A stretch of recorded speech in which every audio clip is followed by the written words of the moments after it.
Compromis. Compromis. Compromise. Compromissi. Sin vivasmos. Mais que serait l'Europe sans ces fameux compromis? Oui, mais voilà, un compromis à la sauce européenne, ça mitonne, lentement. Mais comment parvenir à un compromis quand les eurodéputés et les États membres ne parviennent pas à se mettre d'accord? Ni sur la recette, ni sur les ingrédients.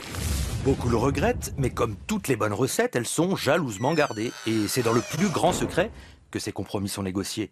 Dans le jargon européen, on appelle ça la conciliation. Amiclo. Mais pourquoi ces négociations ont-elles lieu à huis clos, me direz-vous? L'idée souvent avancée est que mieux vaut un accord, même à minima, que pas d'accord du tout.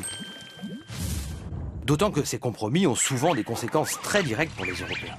Mais au fait, quand décide-t-on qu'il faut entrer en conciliation? Quand le Parlement et le Conseil ne sont toujours pas d'accord, après un deuxième vote en session plénière, alors peut commencer une conciliation. En général, Parlement et Conseil ont 6 semaines pour trouver un accord, 8 semaines parfois, et seulement 21 jours pour la conciliation budgétaire.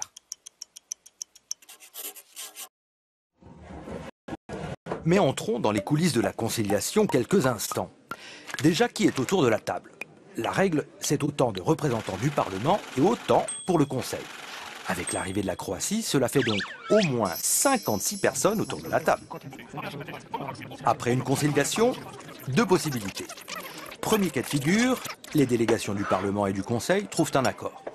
Mais chaque institution doit ensuite valider formellement l'accord dans les 6 semaines. Deuxième cas de figure, il n'y a pas d'accord.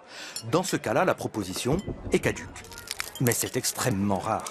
À ce stade, la Commission européenne, qui est la seule à pouvoir proposer des textes de loi, décide ou non de faire une nouvelle proposition. Pour résumer, la conciliation est un véritable instrument de négociation où le Parlement peut exercer pleinement son pouvoir car il dispose d'un véritable veto. Mais la conciliation est de moins en moins utilisée, sauf pour le budget, où elle est quasi systématique. Mais pourquoi?